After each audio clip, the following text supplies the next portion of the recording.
Yang pertama, tiada mentor. Kita lupa nak cari mentor. Yang kedua, tiada kesabaran. Yang ketiga, tidak ikut peraturan. Terlalu tamak. Jangkaan yang salah. Tidak bersedia. Tidak cukup pengalaman. So, sebab itulah wujudnya platform seperti wallctc.fm, radio kami, TV kami, untuk memberikan kesemuanya kepada anda semua supaya anda dapat memilih, ya, mentor anda boleh dapat, ya. Lepas tu macam mana kita nak belajar menjadi seorang yang sabar. Okey, Fitri Hakim, salam Cikgu Yun dan juga Pak Su. Alhamdulillah. Cikgu dah bersedia, ya? Boleh, silakan. Mengahau lari depan sampai ke sini. Allahu Akbar. Dah boleh share? Dah boleh dah. Baik. Baik, tuan-tuan dan puan-puan, seperti biasa anda boleh letakkan sebarang soalan ataupun apa-apa komen, ya, untuk dikongsikan kepada semua, dan jangan lupa untuk share, biar insan-insan lain dapat tahu tentang fundamental ni dengan lebih lanjut lagi. Dan kemudian setiap segmen yang kami adakan ini akan kita masukkan ke dalam YouTube channel kami. Segmen Cikgu No Name, segmen Cikgu Hazlan Hashim, Cikgu Yun, ya. Jadi kat sana hiburan. Jadi anda semua boleh ke sana dan subscribe channel YouTube kami, ya. Senang je, type CTC FM. Pastinya anda boleh tengok playlist yang telah disediakan khas oleh admin kami, khususnya Boba dah, the one and only lah. The one and only yang akan menyusun semua sekali. Okey, kepada Suhailizam, salam Cikgu Yun dan Pak Su. Ni bila nak jadi trader ke dah jadi? Bila nak mengetir dengan Pak Su ni? Okey, baik tuan-tuan dan puan-puan. Cikgu, Assalamualaikum Cikgu. Sihat Cikgu? Waalaikumsalam, sihat. Okey, baik. Nampak hari ni ada sikit kesegaran. Pastinya banyak tugas. Maklum sajalah dengan kerja-kerja harian ni, nak menjaga Kuala Langat ni bukannya kecil. So macam mana cerita dengan PK dekat apa tu? PKPB. PP pemulihan yang dekat Langat. Masih lagi dalam kawalan. Hari ni nampak buka kemah. Ada perubahan yang baik lah. Ada positive sign, ada improvement. Okay. Alhamdulillah. Agak sedikit pada asalnya tu ketat. Hari ni kita longgarkan sedikit. Kita lihat bagaimana SOP yang telah kita terjemahkan supaya penduduk di kawasan itu semakin bermendiri. Ini bahasa yang saya guna hari ni, ya. Bermendiri. Apa itu bermendiri? Iaitu menjaga diri sendiri. Yes, berdikari atas diri sendiri dengan norma baru. Jadi walaupun pada asalnya agak janggal, tetapi lama-lama mereka memahami. Alhamdulillah, ada improvement. Cuma saya hari ni mohon semua doa pada tuan-tuan. Hari ni Pak Lurahnya atau Ketua Kampungnya dimasukkan ICU atas kesihatan yang saya pun tidak jangka, agak mendesak. Saya baru menerima makluman panggilan daripada anak beliau yang hendaknya terpaksa dikeluarkan ke ICU. Kita doakan mudah-mudahan Ketua Kampung di RTB itu Tuan Haji Samsudin. Mudah-mudahannya dalam keadaan yang barakah Allah untuk kembali sembuh. Amin insya-Allah. Makluman terkini saya tak pasti, jadi saya akan monitor untuk esok macam mana. Mudah-mudahan bukan di kalangan simptom COVID, ya. Mudah-mudahan jauhkan daripada masalah itu. Itu yang terkini dalam situasi PKPD. Sebab RTB itu di bawah PKPD, dia bukan PKPP, PKPD. Jadi seandainya zon itu berjaya dipulihkan, insya-Allah zoning dalam Kuala Langat nanti akan kembali kepada zoning sepenuhnya untuk PKPB, insya-Allah. Sama-sama kita doakan kita semakin selesa dengan norma baru ini dan kita lancar seperti mana biasa, perlahan-lahan, insya-Allah. Lawa baju Cikgu frontliner, warrior. Dia macam tu lah. Baik, untuk hari ini Cikgu tak boleh terbang. Itulah. Saya ingat saya boleh terbang pakai baju ni, tak boleh terbang. Okey, untuk 134 episod kita 17 Jun, dah masuk 24 Syawal. Ya, betul. Ya, betul. Apa yang kita kongsikan pada minggu lepas, nampaknya semuanya mendapat perhatian daripada trader-trader di luar sana, dan apa yang cikgu jangkakan pun telah terjadi. Cikgu-cikgu yang sebelum ni juga mengatakan benda yang sama, dah tahu. Lepas tu diselitkan pula dengan teknikal, ramai yang profit. Baik, macam mana fundamental dan teknikal berganding bahu menjadikan anda seorang trader yang baik? Kita bersama dengan Cikgu Yun CTC. Bismillahirrahmanirrahim. Alhamdulillahirabbil alamin wa bihi nasta'in wa ala umuri dunya waddin. Rabbi yassir wa la tu'assir. Wa ala umuri dunya waddin. Allahumma salli ala sayyidina Muhammad wa ala sayyidina Muhammad, amma ba'du. Assalamualaikum warahmatullahi wabarakatuh. Dalam salam sejahtera kepada semua pendengar-pendengar setia CCB FM di luar sana. Tidak kira apa jua latar belakang anda, tidak kira apa jua lifestyle anda, tidak kira apa jua training style anda, tidak kira apa jua komposisi trade method yang anda guna pakai sepanjang masa, asalkan saja anda stay home, duduk rumah, kita jaga kita, dan method itu berpanjangan untuk kemanfaatan. Marilah bersama-sama kita panjang-panjangkan. Alhamdulillah, sekali lagi ke udara di awang-awangan, walaupun saya tak boleh terbang dengan baju Frontliner Warriors, tetapi kita ke udara malam ini sekali lagi. Alhamdulillah ya. Syawal yang hampir-hampir ke penghujung, berbaki lagi 4 atau 5 malam lagi supaya sebelum kita kembali kepada kita akan menghadapi Zulkaidah ya, bulan Zulkaidah pula. Dan selepas itu tentunya di pantai timur nanti Zulhijjah, di mana sekarang Aidil Adha boleh diraikan bersama, insya-Allah. Doakan panjang-panjang tuan-tuan ya. Baik, terima kasih pada DJ petugas, DJ Pak Su Tutui, lagu saya yang sekian lama sentiasa alert dan sentiasa memberikan keceriaan dalam segmen ini. Terima kasih. Engineer saya Cik Boboy CTC agak sentiasa memberi perhatian dan selalu dalam keadaan yang macam sugul hari ini. Kenapa boy? Itu baru Boboy yang saya kenal. Kalau tak dia macam blur-blur dia kan. Jadi lapar. Jadi jangan disentuh, nanti dia jadi hijau. Terima kasih kerana anda semua menjayakan segmen ini dengan penuh dedikasi, dan kita berjaya dalam pancaran yang sangat lancar. Alhamdulillah. 17 Jun 2020, segmen fundamental membicarakan beberapa perkara ataupun kesesuaian pasaran dalam sudut makroekonomi. Secara lazimnya akan memperlihatkan kesesuaian kaunter pilihan. Jika kita semak sedikit kita punya episod yang lalu, jika dulu dipanggil sebagai The Star Wars Episode 1, Episode 2 The Phantom Menace, dan sekarang ni The Rise of the Skywalker, episode by episode. Begitu juga dengan makroekonomi, di mana sebelum ini kita lihat bahawa from the Federal Reserve Open Market Committee aktivitas lalu, masih lagi belum selesai isu yang dipanggil sebagai yield curve ataupun YCC ini, curving curve, satu bentuk lengkungannya yang saya mention sebelum ini. Dan itu adalah suatu bentuk mekanisme method yang seandainya dilancarkan sepenuhnya, maka kedudukan American dollar akan sejatuh dalam-dalamnya rindu. Dan kedudukan ini masih lagi dibicarakan oleh Jerome Powell dalam episod-episod beliau untuk minggu ini, dan akan muncul sekali lagi malam ini dan beberapa malam akan datang, bagi terus meletakkan perbicaraan itu adakah telah pun diputuskan sepenuhnya oleh the Senate. Adakah konsep yield curve ataupun curving curve ini berjaya ataupun perlu dilaksanakan oleh Federal Reserve.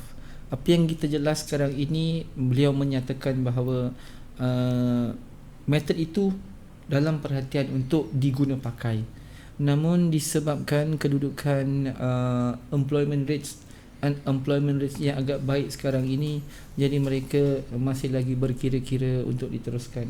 Ini yang menjadikan situasi the volatility terhadap indeks Amerika pada minggu yang lalu dalam keadaan yang sangat-sangat brutal. Macam mana yang saya mention perkataan brutal itu.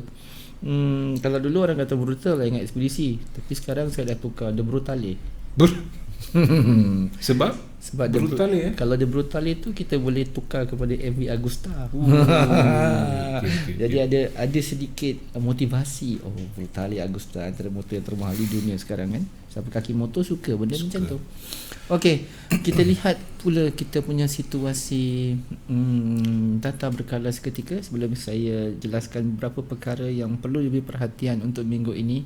Dan yang jelas sepanjang pemerhatian saya selepas insiden selesainya mesyuarat di FOMC yang lalu dan kedudukan Federal Reserve setakat ini masih lagi samar sama ada meneruskan secara total terhadap YCC program mereka.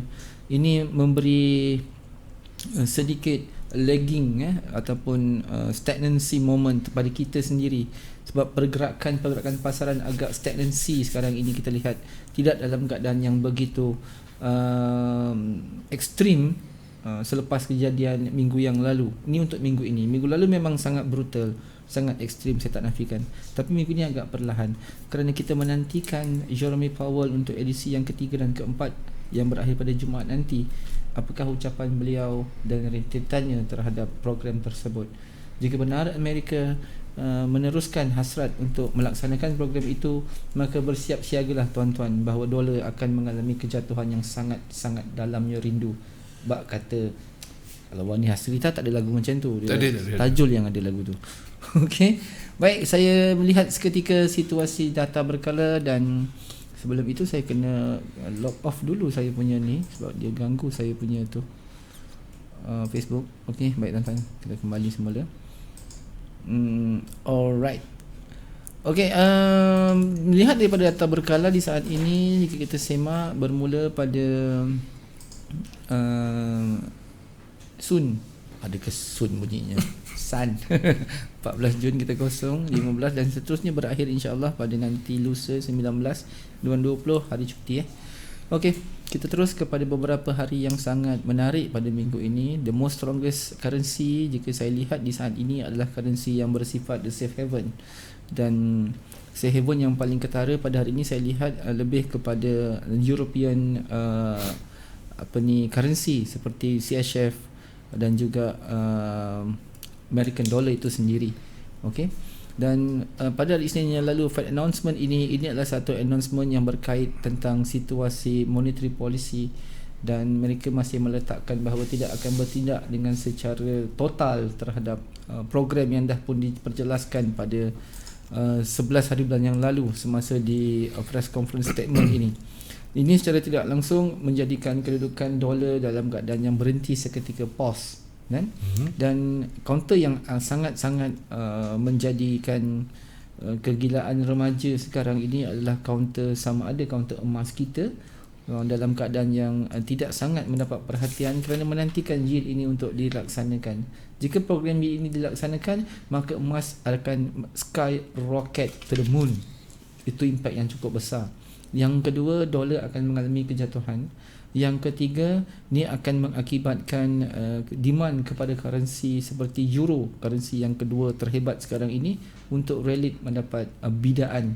Dan yang keempat, kita akan merasa sedikit tekanan terhadap pound sterling disebabkan kita tahu by the end of this month Boris Johnson akan mengumumkan sesuatu tentang pendirian UK terhadap kondisi Brexit, dan jelas tidak akan ada sebarang delaying lagi dah. Tidak ada tangguhan, tidak akan menangguhkan, malah berani untuk terus menyelesaikan isu kemelut Brexit dalam deal or no deal terhadap kesatuan Eropah. Ini yang menjadikan counter pound sterling dalam keadaan yang seperti, adakah kamu ingin meroket ataukah kamu ingin terjun jurang?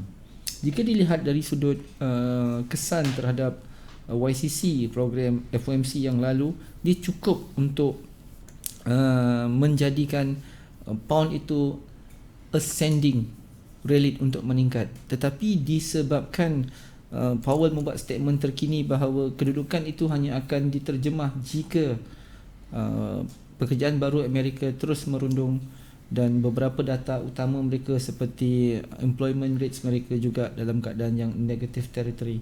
Tapi di saat ini jika dilihat situasi seperti ini yang sangat hebat kedudukannya, unemployment rates mereka cukup baik, pekerjaan baru juga meningkat di kala pandemik, ini memberikan satu sekatan kepada kejatuhan dolar. Ini yang antara menyebabkan YCC program tidak mampu untuk dilaksanakan sepenuhnya.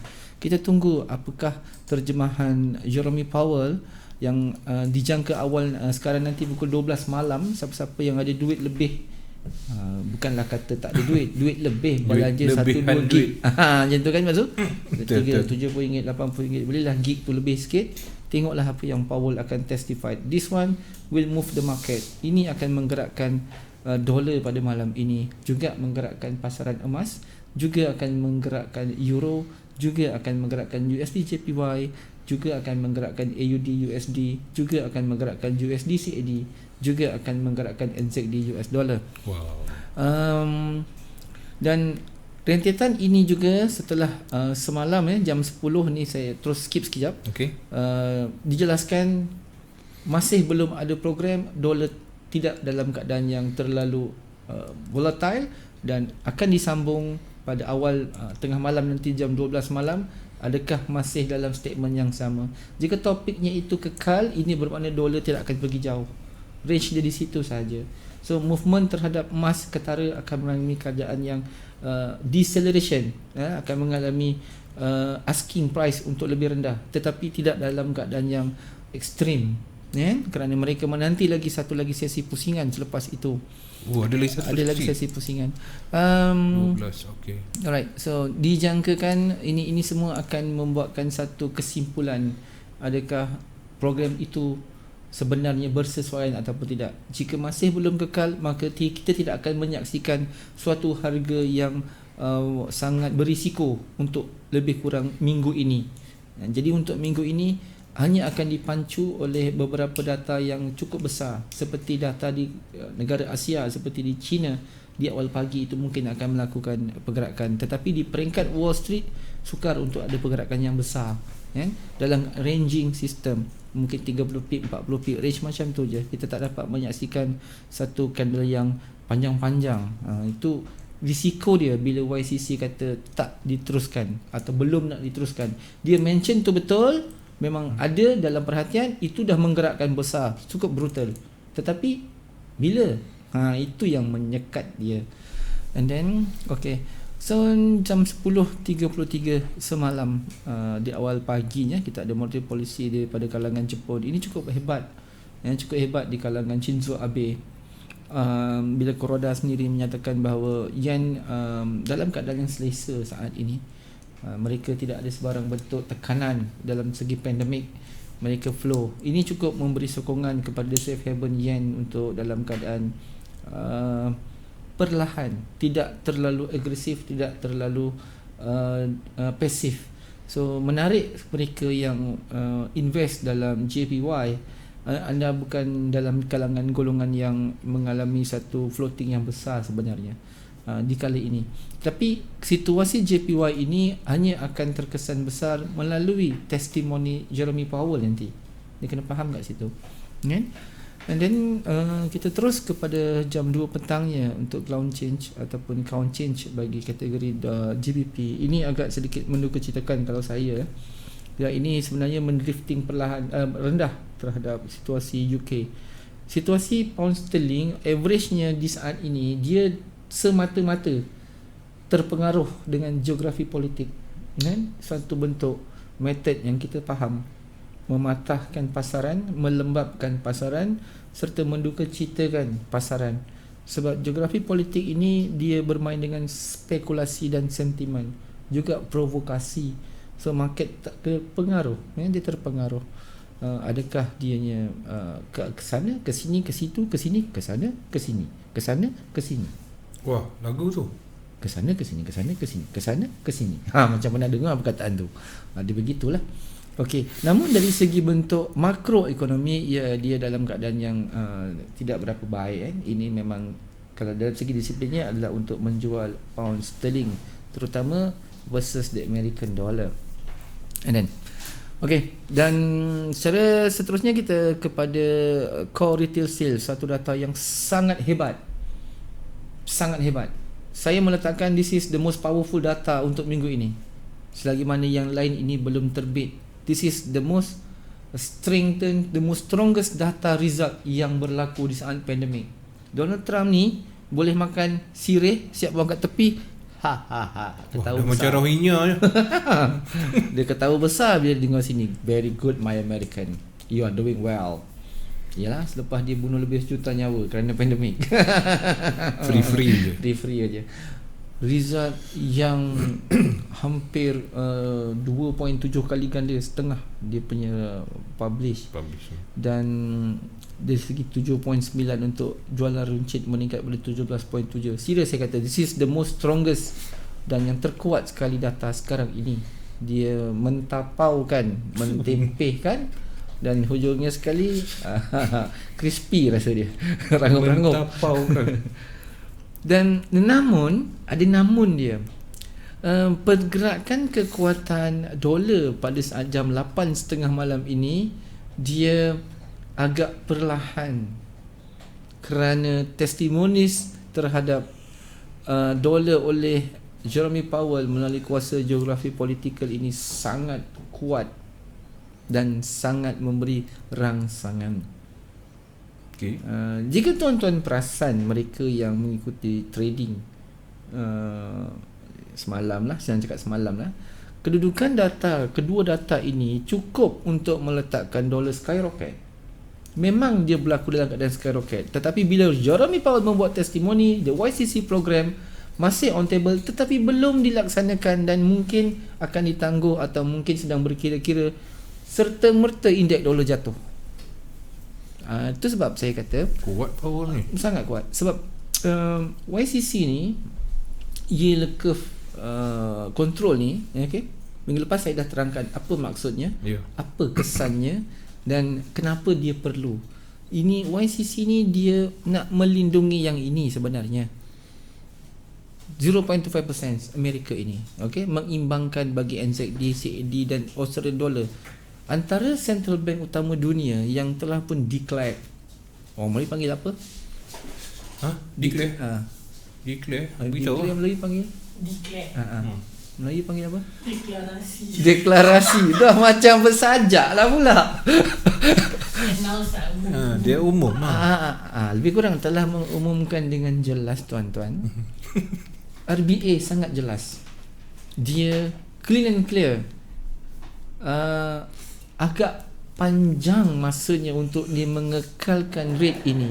So untuk yang demikian, untuk setakat suku tahun ketiga, berkemungkinan besar RBA tak akan ada sebarang peningkatan atau pemotongan rate. Dia dah jelas. Okey, rate yang telah dikekalkan untuk satu tempoh, dia memberi rangsangan kepada monetary policy, pada package monetary stimulus, pada kekuatan ekonomi tersebut. Jelas. So rate yang tinggi, yang kekal, dia menselesakan kita sebagai investor. Bila kita melabur, kita tahu pelangan kita berapa. Dia dah jelas sangat dan hanya akan bertindak jika perlu. So RBA sangat clear and clear. That's why saya mengatakan antara yang terkuat dan selesa untuk kita pegang mata wang sekarang ini adalah Aussie dollar. Aussie dollar tu antara yang sesuai tuan-tuan pegang. Boleh dalam bentuk kertas ke, balik rumah buat roket, susun macam kad raya kat tepi dinding, banyak-banyak. Kumpul, beli sikit $10 Aussie, simpan. Boleh, nanti lepas sebulan jual balik. Sebab Aussie saya lihat, jika harga sekarang, kalau saya tengok harga berapa sekejap 0.6 lebih Saya tak nak buka MT4, saya just cakap je sebab saya tahu masing-masing dah already tengok MT4. Okay, ini just lebih kepada makro melihat kedudukan Aussie dollar.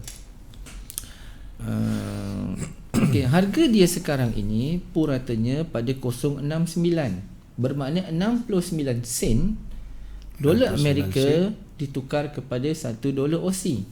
Right? Oleh kerana RBA awal-awal lagi sebelum itu dah menjelaskan we are on long term punya konsep dan declare yang interest rate mereka akan berpanjangan, dah pun menjelaskan ini. Saya melihat kekuatan Aussie akan lebih tinggi daripada ini kepada paras 72 sen atau 73 sen. Sekarang 069 kepada 072, 073, 074. Average harga 072 sen tu pada saya reasonable. Boleh tengok chart nanti, boleh ukur, boleh kira, boleh tarik, pakai geometri, pakai apa, tarik lah. Tapi lebih tinggi. Kenapa jadi begitu? Sebab dia dah menjelaskan situasi dia. Sedangkan di Amerika dia belum declare. Itu risiko dia. Dan apabila YCC dilancarkan, ini bermakna Amerika akan memanjangkan juga dia punya rate untuk suatu tempoh tak pasti. Dan tempoh yang tak pasti itu Federal Reserve perlu menjelaskan 3 bulan, 6 bulan, setahun, 2 tahun, 3 tahun. Contoh dia kena jelaskan begitu. Barulah kita boleh berkira-kira apa risikonya. Masa yang saya bagi tahu minggu lalu, dia akan melemahkan dolar. Dia akan melemahkan dolar kerana ini berkait dengan bond publishing dan sebagainya, kan? Dia akan melemah sebab kebergantungan terhadap rate yang kekal, dia kurang memberi pulangan yang besar terhadap mata wang American dollar. Sebab American dollar ni terkenal, antara sebabnya adalah pulangan berjangka pendek, kan? Dan di kala pandemik ini dolar sangat lumayan sebab tak ada pilihan kecuali memiliki dolar. Itu sebab dolar sustain. Tapi bila pandemik ini ada vaksin nanti, ditakdirkan ada penawar, maka dolar adalah mata wang antara yang sangat lemah. Kerana dia akan kembali kepada kedudukan makroekonomi, kedudukan data yang nyata. Itu secara purata keseluruhan gambaran. So apa yang kita perlu buat untuk kita lebih melihat pilihan nak atau tidak, memang jadual-jadual ini memberi panduan pada masa itu dalam jarak yang dekat maksud saya. Ambil peluang sebegitu saja. Untuk berjarak jauh, setakat ini yang paling selesa saya pilih adalah Royal Bank of Australia, Reserve Bank of Australia, RBA. Sangat lumayan pulangannya. Yang kedua, Canadian Dollar, Bank of Canada. Sebab apa? Sebab dia terkait dengan OPEC Plus. OPEC Plus akan ada meeting lagi minggu ini, hari Sabtu tak silap saya. Dan dia akan declare lagi dia punya cut of production. So ini juga akan membantu minyak untuk merangsang atau terangsang atau ereksi, ataupun langsung tak boleh jadi apa-apa. So UCAD akan mengalami implikasi terhadap perkara ini. Menariknya kita dalam sesuatu asbab musabab, dan setiap kaunter itu mesti ada pendorongnya, kan? Tak mungkin kamu nak bagi aku kontrak kalau aku tidak memberi pulangan kepada kamu. Betul. Itu jelas. Tak mungkin Pak Sututoi nak kerja kat CC.FM kalau tidak kerana dapat gaji yang dirasa lumayan. Contoh. Jelas tu. Yalah, betul. Bukan sengaja suka-suka. Kan? Okey. So retail sales ini yang berlaku pada semalam 8.5 sangat kuat. Sepatutnya indeks boleh pecahkan cermin skrin ni. Sesiapa yang menjual emas memang akan jatuh teruk dan profit sangat lumayan. Saya tak nafikan, memang emas jatuh malam tu, kan? Sampai lebih pada 200 pip daripada harga dia. Saya sendiri trade emas yang saya nampak. Tetapi kenapa bila Powell keluar pukul 10 malam, tepat candle jam 10 malam, harga reverse semula. Untuk seperti mana kenyataan beliau, dan selepas 1 jam candle-candle itu selesai, kita dapati reversal pun berlaku kesannya. Sebab testifies yang diberikan oleh Powell masih belum konkret terhadap YCC program. Jadi kesian kepada kita ini yang kita faham disiplin bahawa setiap data yang bagus terbitannya, dah tentu kita akan mengambil peluang. Waimah kita lewat sekalipun kita dalam entry. Ini patut memang kena buy dolar, kan? Retail sales yang cukup kuat, core retail sales cukup kuat, memang strong, sangat strong pada saya. Dan pada tuan-tuan sendiri pun faham, bila tengok buku, yelah, data dia positifnya sangat besar. So no point you tak akan beli dolar. You mesti buy, you mesti sell gold, you mesti sell euro, you kena sell GBP USD, you kena sell AUD USD. Tapi hanya tempoh itu saja. Selepas tu habis semua kena tapau, kan? Reversal berlaku. Itu kesan geografi politik. Tetapi oleh yang bagaimana sekalipun, panduan itu jelas membantu kita. Result yang bagus pasti akan memberi pilihan yang sesuai. Sebab disiplin dia adalah positive is for the buying, negative is for the selling. Itu betul. Amalkan terus, tak ada masalah. Cuma di kala ini, di saat ini, geografi politik sangat kuat kesannya. Sentimen dan spekulasi, provokasi akan memberi kesan kepada pergerakan pasaran. Itu kena ingat. Jadi di saat itu tak ada siapa pun boleh mengerti mengapa market begitu. Nak salahkan saya kata memang you kena buy. Tapi memang betul you buy tapi tak boleh bertahan. Hanya boleh 1 atau 2 jam. Selepas itu market reverse balik seperti mana asal. Tengok hari ni, ada dia meningkat? Tak ada. Kesan ini masih kuat terhadap testifies. Dan nanti malam, awal pagi, jam 12 atau jam 1 malam, sekali lagi Powell akan keluar. Tengoklah reaksi market tuan-tuan sekalian. Jika positif terhadap YCC nak dilancarkan sungguh-sungguh, dijelaskan betul, maka di kali itulah dolar akan rally untuk lebih rendah. Emas akan terus berusaha untuk lebih tinggi pada harga sekarang. 1744 itu harga yang kita letakkan daripada harga sekarang. Sekarang 1727. Ada dia jatuh lebih bawah. Sekejap dia celup, dia naik. Dia celup, dia naik. Dan dia naik ratusan pip. Maksudnya apa? Kita dah diberi petanda awal bahawa as long as the YCC belum diiktiraf atau belum dilaksanakan, ini bermakna dolar dalam keadaan yang masih gentayangan, di awang-awangan. Wah, dia on aja jatuh, emas memang terbang. Itu kelebihan dan implikasi dia. Jadi ada setengah investor, hedge fund managers, beliau akan meletakkan tambahan reserve untuk menghadapi perkara-perkara ini, sebab nak menahan keputusan apa yang Powell akan sambung di awal malam. Jika masih benda yang sama seperti semalam jam 10 malam, maka bersiap sedialah, dolar akan ke bawah, emas akan cuba rally semakin tinggi. Sebab YCC macam saya katakan minggu lepas pun, the best counter adalah yang paling brutal, counter emas. Okey, itu sebabnya bukan kalah tuan-tuan, tak kalah. Jawapan betul. Ini memang untuk di-buy, result yang bagus. Geopolitical yang mematahkan kita. Okey, seterusnya jam 10 kita nampak testify yang malam kita dah tahu, dan saya pun agak upset juga sebab saya membeli USD CAD pada 13525, saya TP 13785, dia hanya sampai 13625.27. Sikit lagi. Itu pun dah $3,000. Dan akhirnya saya lost $20. Sebab dia reverse. Pada muka aku. Itu saya lah. Kemudian kita ada Canadian dollars. Tentang jam ni 3 AM ni pagi Pagi. awal pagi tadi. Ni governor yang baru, nama dia McLean. Dia menggantikan Mr. Stephen Paulos. Saya rindu kat Stephen Paulos sebab Stephen Paulos orangnya very humble. Rambut putih, lepas tu ada satu perempuan sebelah dia kan. Dulu saya ingatkan perempuan tu yang akan naik jadi governor sebab dia dapat undian, tetapi akhirnya dia appointed yang baru. Dia masih kekal sebagai timbalan governor untuk Bank of Canada.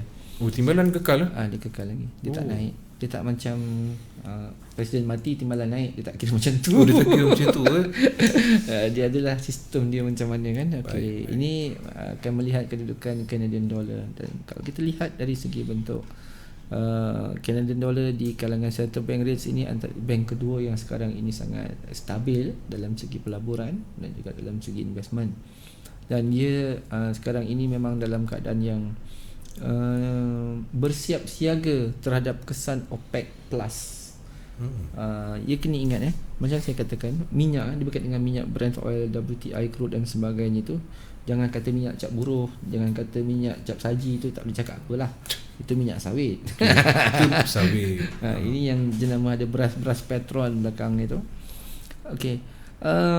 OPEC Plus menjelaskan memang berlaku pemotongan sebab bersetuju untuk menstabilkan harga bagi mengurangkan stok-stok mereka yang terbengkalai semasa pandemik sedang rancak beberapa minggu yang lalu, dan kesannya berjaya menaikkan harga minyak pada paras $30 lebih sekarang. Sebelum itu dia jatuh sehingga paras $6. Kita tak nafikan, and then dia rebound balik. Dan mereka juga bersetuju untuk mensasarkan satu harga melepasi paras $40 ke atas hingga $65 yang dianggap okey harga itu bagi menampung kerugian-kerugian yang selama ini. For the giant company, for the giant producer, mereka boleh survive. Tapi akhirnya kita nampak sepanjang pandemik banyak syarikat yang bankrupt kerana tak mampu menahan kejatuhan harga $6. Pada company yang besar yang bermodalkan $5 per barrel masih untung. Tapi pada company yang bermodalkan modal $15, $20 per barrel, mereka dah lama bankrupt. Walaupun hanya bergerak dalam tempoh 1 jam. Betul. Jadi sekarang ini mereka cuba untuk bekerjasama sesama mereka agar insiden bankruptcy yang telah meranapkan puluhan syarikat ternama di dunia pada beberapa minggu yang lalu tidak berulang kembali. Jadi caranya adalah dengan menguncupkan pengeluaran, ya, dipanggil sebagai the tapering product, dan mereka bersetuju untuk menguncupkan. Dan pada minggu ini akan kita saksikan lagi adakah the extension ataupun durasi untuk cut off production itu dipanjangkan lagi, ditambah atau bagaimana. Jika ini dilanjutkan lagi, ini bermakna minyak akan mendapat demand. So oil akan lebih tinggi harga pada sekarang. Mungkin berjaya melepasi paras $40 tong per barrel, $45 per barrel, dan kesasaran $65 seperti mana yang mereka inginkan. Tetapi jika lebih kepada mention minit-minit mesyuarat yang lalu, masih kekal pada keputusan yang sebelum ini, maka harganya akan dalam lingkungan 30-an itu sedang dalam keadaan memadai lah untuk kali ini. Dan UCAT terutamanya akan mengalami impak terhadap di situ. Semakin minyak yang rendah, dia akan sedikit sebanyak mempengaruhi USD CAD untuk accelerate, meningkat. Jadi cuma pergerakannya itu tidak dalam keadaan yang besar. Jika dilihat harga UCAT sekarang 135 something macam tu, hari ni kita nampak kejatuhan malam semalam menyebabkan saya rugi. Dan walaupun saya untung besar, tapi testimoni Powell menyebabkan dolar jatuh. Mengecewakanlah juga kan.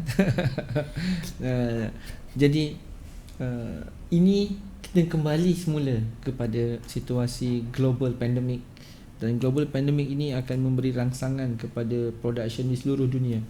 Jika production di seluruh dunia kembali membeli minyak untuk memulakan operasi kilang-kilang, jadi kita nampak minyak akan mendapat demand yang baik, maka UCAT akan dalam keadaan yang rally untuk lebih rendah. Itu impak yang kita dah nampak kesan dia, macam mana dia akan mempengaruhi. Alright, and then kita kembali kepada jam 12 awal pagi nanti 18 Jun. Ini yang saya katakan testify sebagai Mr. Jerome Powell. Testify yang keempat, yang kedua, yang ketiga, yang keempat. Yang pertama kita nampak pada minggu yang lalu, yang ini, yang ni semasa press conference ni beliau dah menyatakan semasa economic projection laporannya itu. So bermakna untuk malam ini adalah malam yang keempat. Agak dekat dia mula testify. So apa yang menarik perhatian saya, jika dilihat di bawah ini, okey, kita tinggalkan sekejap dolar Amerika. Kita lihat selepas daripada mata wang Amerika ni, kita ada pound sterling yang juga dalam keadaan geografi politik yang sangat sensitif.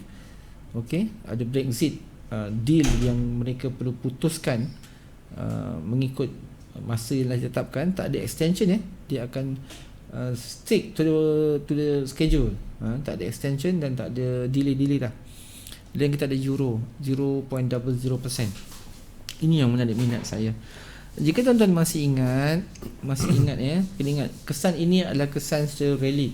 Rally itu maknanya marathon. Marathon ini adalah sedikit panjang, Macam saya katakan, kenapa saya melihat euro adalah satu mata wang yang selepas ini mempunyai gerakan ratusan pip, 600-700 pip ke atas, macam yang saya mention minggu yang lalu semasa FOMC. Kenapa saya kata begitu? Okey, dia terkait dengan insiden di mana ini pada 4 Jun yang lalu. Ini yang saya panggil sebagai fiscal stimulus 600 bilion, yang saya dah mention di episod yang tak tahu yang keberapa sebelum ini, bila saya kata market menantikan 500 billion punya estimate. Makroekonomi CDC semata saya meletakkan 600 bilion dan unjuran 600 bilion ke 700 bilion. Sekiranya ECB pada masa itu rendah daripada 500 bilion, maka euro pasti akan semakin jatuh dan semakin rendah. Dan ini dijelaskan oleh governor dia yang baru, kita tahu governor yang menggantikan Mario Draghi tu, saya lupa nama dia siapa, perempuan tu, di mana ECB melancarkan 600 bilion package stimulus selama setahun yang akan berakhir pada 2 Jun 2021. Rangsangan itu menyebabkan euro dalam keadaan yang skyrocket sehingga ke sekarang. Itu punca dia. Okey, so bermakna suntikan terhadap baik pulih ekonomi euro semasa pandemik sedang berjalan. Jika dia sedang berlangsung, ini bermakna situasi pemulihan terhadap euro dah jelas sangat bahawa ECB sedang menyuntik rangsangan keuangan kepada kesatuan mereka. So di saat Eropah dah jelas, Federal Reserve masih belum buat keputusan terhadap YCC mereka. Nampak kat situ, apa yang jatuh dan berlaku sekarang terhadap euro adalah lebih kepada kesan seketika terhadap data-data yang terbit mengikut jadual. Faham tak saya cakap? Maksudnya jika ini positif, dolar sedang naik, euro jatuh, ini berdasarkan on technical. Itu memang disiplin dia. Common tu memang berlaku. Tetapi gambaran keseluruhannya euro memang kuat. 6,700 pip untuk lebih pada 1.18, 1.2000 macam harga sekarang. Kalau saya lihat 1.12, dia boleh pergi 1.18, 1.2 ke atas. Ini bermakna 600, 700, 800 pip seperti mana yang kita sasarkan dalam dan masih lagi berpotensi untuk dikejar. Bila saya cakap macam ni, tak ada carta, orang akan anggap macam bangang sikit lah, macam bengong kan. Bangang-bengong bahasa aku dah tak betul lah kan. Orang lebih suka tengok chart yang nampak harga kat sini, harga kat situ. Dalam segi teknikal tak ada masalah, you trade apa yang you nampak on the same time, on that moment. Tapi bila you dah nampak asbab musabab kenapa euro akan jadi strong, dia mesti ada perkara yang mendorong. Macam saya kata, fiscal stimulus, kaji balik ECB tu, masuk ke dalam ECB, buka, tengok dan baca. Betul. Faham tak? Jangan jadi pemalas kan? Jangan cuma tahu minta signal, jangan cuma tahu ikut follower, trade 5,000 daripada modal $20. Tunjuk, buat screenshot, publish. Itu kau punya pasal. Saya tak nak tahu pasal tu. Tapi kenapa perangai begitu berlaku? Sebab mentaliti kita sekarang ini hanya lebih berminat kepada yang penting you make profit. It's okay, tapi kena tahulah halal haramnya macam mana. Dia kena faham juga. You tikam dah jadi judi kan? Faham You tak ada ilmu, you jadi judi. You tak ada keyakinan diri, you jadi goror. Jadinya apa? Jadi samar. Bila jadi samar, dia jadi haram. Tak guna you trade forex kalau macam tu. Tuan-tuan, kenapa saya buka insiden perkara-perkara begini? Sebab kita tak boleh ubah diri kita kalau bukan diri kita sendiri yang ubah. Faham Tak ada siapa pun boleh buat. Ya, edukasi yang kita sampaikan di sini adalah lebih kepada melihat, cuba tu usaha transformasikan diri kamu daripada level yang sekarang ini kepada level meminta-minta, tukar kepada level memberi. Daripada level memberi, tukar kepada level berkongsi. Daripada level berkongsi, tukar kepada level merasai. Daripada level merasai, tukar kepada level yang lagi besar. Apa labelnya? Iaitu label menghayati diri kamu sendiri. Faham tak? Jadi harapan itu kita garap di sini. Dan mengapa kita perlu lihat kedudukan makro ekonomi? Itu saja. Jika tak mampu nak menyerap, tak mengapa. Kita tak paksa dan kita tak jadikan ia suatu perkara yang mesti diberatkan. Tidak. Cuma kita bongkar kan. 10 sen yang kita makan, kalau kenyang untuk diri sendiri, memadai jika kamu memikirkan diri kamu sendiri. Tapi kalau 10 sen yang kamu makan, yang belakang makan tak ya? Siapa yang belakang kamu? Kalau kamu ada anak isteri, kamu kena lihat diorang pun makan juga ke dengan 10 sen aku ni. Lepas tu kena lihat kenyang ke diorang makan, sumber daripada mana. Aku trade forex, Cara aku trade forex macam mana? Saya guna bahasa aku sebab kenapa? Saya jarang guna perkataan kasar. Sebab saya cakap diri saya guna perkataan saya. Saya jarang saya guna perkataan aku kau. Boleh faham kan? Boleh nampak ayat nampak. Saya. Okey, ni saya katakan diri aku kerana apa? Kerana saya melihat begini. Saya melihat kecilkan diri kamu supaya jadi satu insan. Manusia tu maksudnya lain, insan tu maksudnya lain. Makan tadi 10 sen, yang belakang tu makan ke tidak. Cara aku apa? Aku trade forex. Kat broker ni aku ada buat senang aja buat local depo, dapat duit, cukup time kita withdraw, dapat duit. Okey, lepas tu boleh tunjuk kat public book, boleh buat screenshot, tak ada masalah. Itu perangai namanya. Tetapi adakah cara itu cara yang benar sebagai seorang pedagang? Even kalau mereka yang berniaga di tepi jalan menjaja sekalipun, jual apa kat ya? Jual air tebu, cukup satu cup RM1, satu cup RM1, satu cup RM1. Kalau satu hari cuma 10 cup, cuma ada RM10, modal tebu RM5, beruntung RM5. Boleh dapat beras tak RM5? Tak boleh ke? Saya cakap tak boleh lah, maknanya dia perlu tambah. So itu yang kita nak, supaya diri kamu daripada maksud insan dan manusia itu tadilah, besarkanlah sedikit. Jadi tambah dengan pengetahuan makro ini dalam diri kamu, supaya percambahan dari sudut kefahaman itu semakin nampak dia punya sebaran luasnya itu. Minta maaf tuan-tuan ya, saya bercakap begini sebab saya melihat banyak orang yang masih hantar kepada saya bahawa semudah mereka menekan mouse. Tak ada duit, cari duit, dapat duit, depo, tekan loss, lepas tu depo, tekan loss, depo. Kenapa? Sebab saya rasa nak naik, saya rasa nak turun, saya rasa nak naik, saya rasa nak turun. Diorang depo $20 tapi boleh tuai $10,000, $5,000 tu, $5,000 tu, $5,000 buat macam tu. Saya kata, iyalah, itu tak salah sebab mereka ada ilmu. Dan ilmu yang mereka gunakan itu, mereka pun cuba sebarkan untuk manfaat. Tetapi kamu belum sampai ke tahap itu. Cuma kamu berangan-angan dengan nilai $10 kamu, $20 kamu untuk ke arah itu dengan cara semudah tekan. Kan satu pembaziran dan satu kekalahan dalam diri namanya. Okey, masuk 10 cuci. Takut jadi macam tu. Iyalah, kita tak nak sampai ke tahap macam tu kan. Persepsi itu jadi tak betul. Baik tuan-tuan, kita terus kepada GDP. New Zealand dollar selepas selesainya esok awal pagi NZD ni, quarterly ni kita tahu ni lah untuk suku tahun, dan suku tahun ini ini dah suku tahun, maafkan saya, ini suku tahun kedua. Ni QQ ni suku tahun kedua, bermakna setengah tahun kita dah habis di bulan 6 kan. Dia nak dijangka menyusut negatif 1.0. Jadi apa yang kita harap di NZD, kita lihat kat sini sekejap. Wah, tip top kan. NZD, AUD ni, CAD ni antara yang kuat lah sejak kata ya. So result yang diperlukan adalah positif. Positif, maka NU akan lebih baik untuk kita bidder dan kita beli. Right? And then kita ada AUD. Ni satu data yang tuan-tuan kena pantau lah sebelah pagi nanti insya-Allah. Kan 9.5 ni kita ada employment change, kita ada unemployment rates.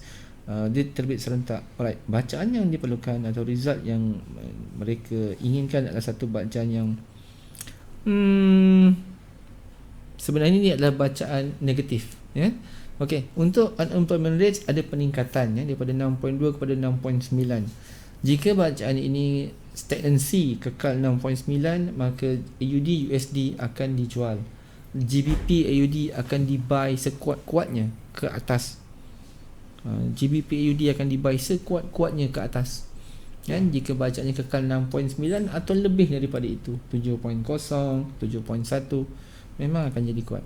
Okey, untuk employment change pula, daripada negatif 594,300 ni, dia menyusut kepada negatif 105,000 banyaknya. Dia perlukan satu bacaan yang kecil. Dia nak kena lagi kecil. Dia lagi besar, lagi kecil. Mungkin 90, negatif 90, mungkin positif 10.0 pun dah cukup. Jadi kecil. So ini akan menjadikan data AUD bercampur-campur. Grup tu dipanggil mixed data. So mixed data ini dia akan dipengaruhi oleh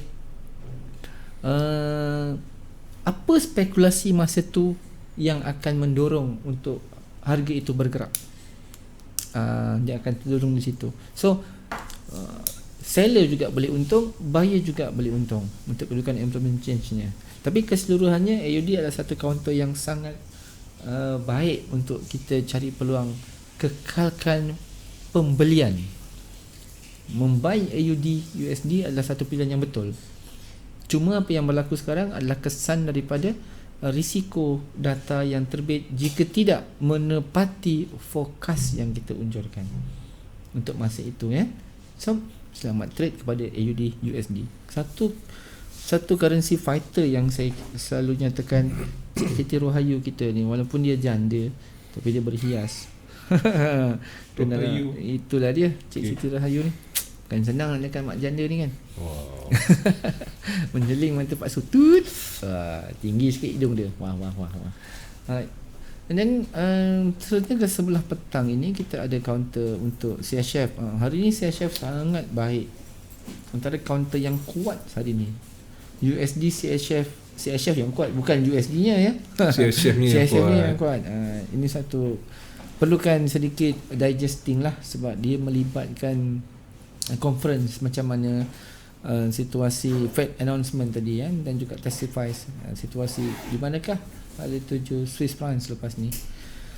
And then seterusnya pada jam mula awal malam, ni semua data tentang Mr. Boris Johnson and the gang, the power of the British. Okay, asset purchasing facilities. Alright, tengok sikit kat sini. Ini yang menarik perhatian saya, asset purchasing. Sebelum ni nilainya adalah 645 bilion. Right. 600. Okay. 640 bilion mana? 645 bilion. Betul. Ni bermakna 6,450 juta bilion. Dia tambah kepada 745 bilion, dia tambah. So ingat, asset purchasing ni kita secara normal hidup kita pun, orang yang punya aset dianggap punya wang. Betul tak? Dia punya fitrah dia. Faham Dan bila dia punya wang, ini bermakna dia ada kekuatan. Dan muka Allah senyum. Ula apa beli? Alah beli besar bang. Saya angkat Y suku second 6,500 cash. Yo, alam Y suku. Lu apa? Saya tak ada banyak bang. Saya beli Triumph saja. Alamak. Tak banyak, 85,000. Dia diam. So siapa yang punya kekuatan di situ? Yang beli Triumph tu kan. Itu fitrah kita. Oh, maknanya kamu tambah aset, saya pun tambah aset. Sama juga dengan ini. Kita nakkan aset ini bertambah. Okey, jika aset ini tepat 745, kekal 745, maka kualiti pound sterling pada saat ini akan jadi stagnancy dan ke bawah. Tetapi bukan dalam keadaan yang ekstrim. Kerana dia terpengaruh dengan geopolitikal. Itu satu perkara. Tapi jika aset ini tiba-tiba jadi 750, daripada 745, 750, 749, tiba-tiba 800, maka kau belilah Triumph tadi tu. Janganlah beli Y suku. Bermakna kekuatan tu ada untuk dibuy.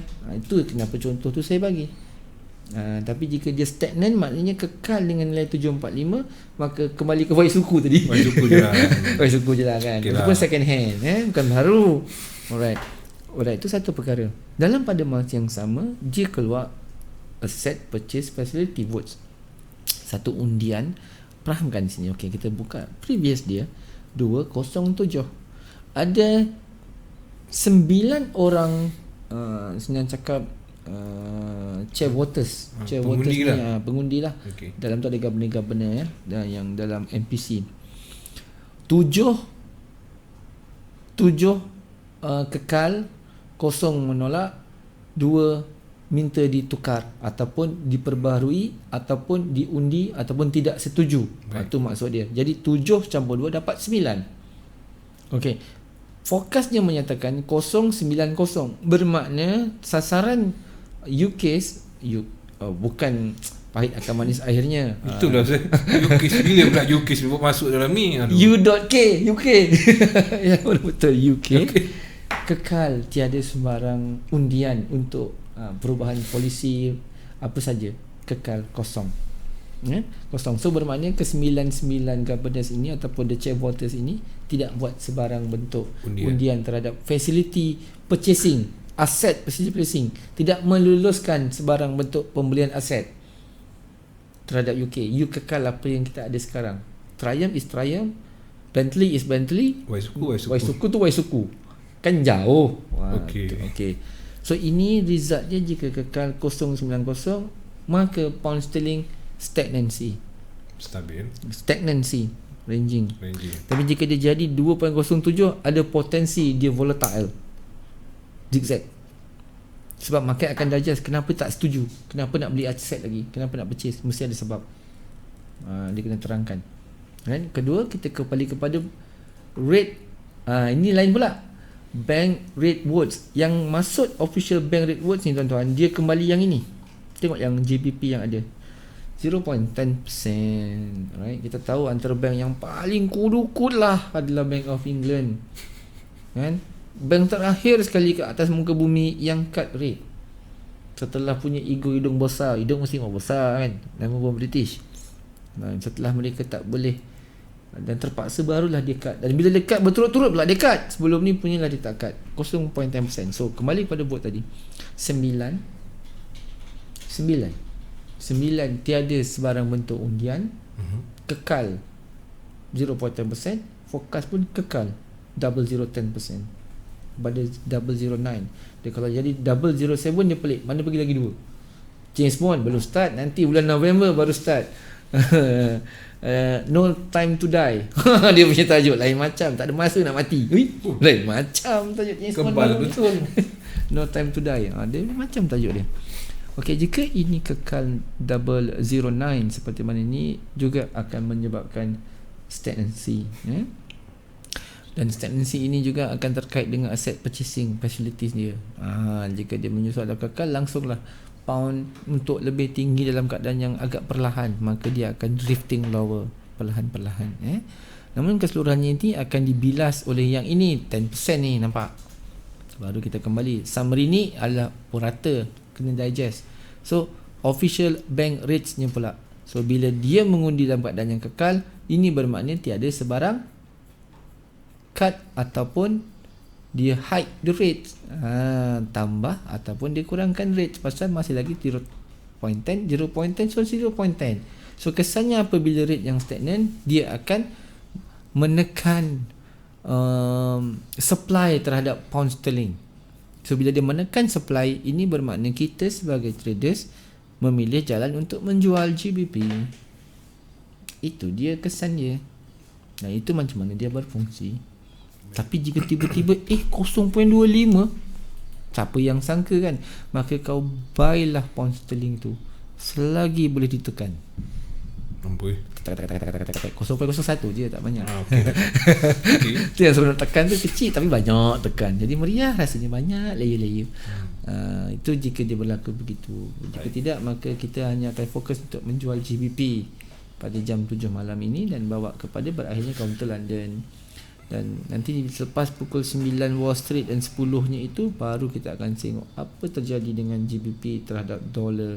Masa ini indeks dolar Amerika, tuan-tuan kena lihat, Saya menggalakkan, walaupun kita ni tidak sehebat mana seperti mana hedge fund managers yang hebat-hebat di sana tu, kalau kita boleh baca indeks dolar Amerika itu tak banyak, sedikit tuan-tuan, tak banyak tu sedikit.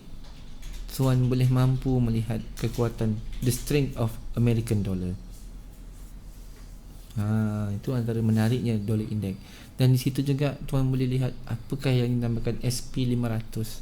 Kenapa SP500 ni disebut-sebut orang Standard & Poor's 500? Kenapa ada nama Nasdaq? Kalau dekat New York tu tuan-tuan, dekat bandara New York di Wall Street Road tu, punya bangga Amerika, ada skrin besar Nasdaq point, Dow Jones Points. Orang semua kat bawah tengok bertepuk tangan. Asal dia hijau je keluar semua tepuk tangan. Asal dia merah je semua meludah ke tepi. Tui. rugi aku. Cakapnya macam tu. Dia bangga. Kita di Malaysia, saya belum jumpa pula BSKL kat ada skrin besar kat luar macam tu. Dia kat dalam ada. Kat dalam ada, luar tak ada. Tapi Amerika buat. dia sangat bangga bila stock market dia mendapat kenaikan. Kerana di Amerika ni setiap masa memang digalakkan untuk melabur. That's how they generate money. Dan kekayaan di Amerika sangat luar biasa jika kita menguasai sesuatu stock market. Kan? Paling senang saya teringat kata-kata Elon Musk. Tengok Elon Musk. Tahu Elon Musk apa? Tahu Tesla. Pernah dengar nama Tesla? Nah, orang tahu kereta Tesla lah, apalah. Tesla ni adalah satu syarikat yang sangat kaya di Amerika dan antara yang sangat berpengaruh di Amerika, terutama teknologi, sama ada teknologi aero angkasa dan sebagainya, sangat berpengaruh. Tesla membina kekayaan hanya dengan menawarkan sedikit tawaran secara awam dengan nilai yang sangat murah. Yang mengikut contoh Tesla ni, Elon Musk ni adalah pemilik GoPro. Tahu GoPro tak? Yang kita bangga orang bagi gift lucky draw GoPro 5.0. Kecil tu GoPro tu. Sekarang dia adalah antara jutawan. Modal daripada $30,000 dia generate $800 juta. Hanya dalam tempoh tak sampai 5 tahun, 4 tahun sahaja. 2016 sekarang 2020 20 4 tahun 800 juta hanya dengan satu gadget kecil. So dia tiru macam mana Elon Musk buat duit. Kata-kata dia tu menarik perhatian saya. Bagi peluang dekat orang pun nak kaya. Betul? You ada berapa? $1. Tak apalah, bagilah dekat saya. Saya tak ada duit, tapi saya ada kekuatan untuk generate duit. Kamu percaya dengan saya percaya. Saya kaya, kamu juga akan kaya. Elon Musk. Maka $1 tu dia kutip. Akhirnya sekarang tengok Tesla macam mana. Hebat. Itu yang menjadi pilihan. Begitu juga dengan GoPro. Kenapa GoPro saya kata contoh? Sebab dulu dia kata, macam mana saya nak dapatkan satu perniagaan yang boleh menyamai kamera smartphone, tetapi modalnya tidak besar macam smartphone. Saya tak perlu teknologi lain, saya hanya perlu buat kamera sahaja. Apa yang saya buat? Maka di situ dia gunakan. Apa kaitannya adalah juga menawarkan, kawan-kawan, kau ada modal tak? Aku tak ada modal lah. Boleh offer kat aku tak? $10, $50, kumpul, bawa idea dia tu pergi ke suatu syarikat tu terima, dan sekarang tengok GoPro macam mana. Banggalah pakai GoPro kan, Pak Zul? Memang mahal dalam masa bagus. sekejap je. Betul. Dan yang terakhir kita tutup malam ini dengan core retail sales bagi Kanada 8.30 malam. Satu bacaan yang dijangka menyusut Canadian dollar dijangka menyusut daripada negatif 0.4, dia mengembang kepada negatif 12.7. Apa yang kita harapkan di sini adalah satu perbelanjaan core retail sales yang positif bagi menjatuhkan USD CAD. Jika tidak, USD CAD dalam range untuk di-buy, tapi bukan dalam keadaan yang jauh perjalanannya, kerana dia terpengaruh dengan OPEC+. Itu kan ada kesan yang kena faham. Macam mana bergerak pun di saat ini mesti ada sesuatu yang lebih besar untuk mendorong. The giant will be countering the all miners yang memberi impak. Tetapi the all miners lagi mana dia bagus dan positif, the giant itu tetap juga kena berkira-kira untuk jarak yang dekat. So trade safe, stay at home, kita jaga kita. Mudah-mudahan hari ni kita tekan buy, hari tu juga kita dapat profit, InsyaAllah. Amin. Baik. Terima kasih daripada saya Institusi. Mudah-mudahan malam ini ada sedikit sebanyak yang membantu untuk kita bersama supaya lebih more profitable dan kita kekal konsisten dalam industri. Wa imma you are loser, wa imma you are winner. Tetapi selagi mana kita konsisten, maknanya kita istiqamah, InsyaAllah, percaya. Terima kasih. Aku lu qauli hadza wa astaghfirullahalazim walakum. Wabillahi taufiq wa hidayah. Assalamualaikum warahmatullahi wabarakatuh. Kita jumpa lagi. Terima kasih. Okey, terima kasih Cikgu Yun. Esok jangan lupa bersama dengan borak bersama dengan Melento seperti biasa jam 9 malam. Dengan itu saya tinggalkan anda. Assalamualaikum. Waalaikumsalam. 9 ke macam ni?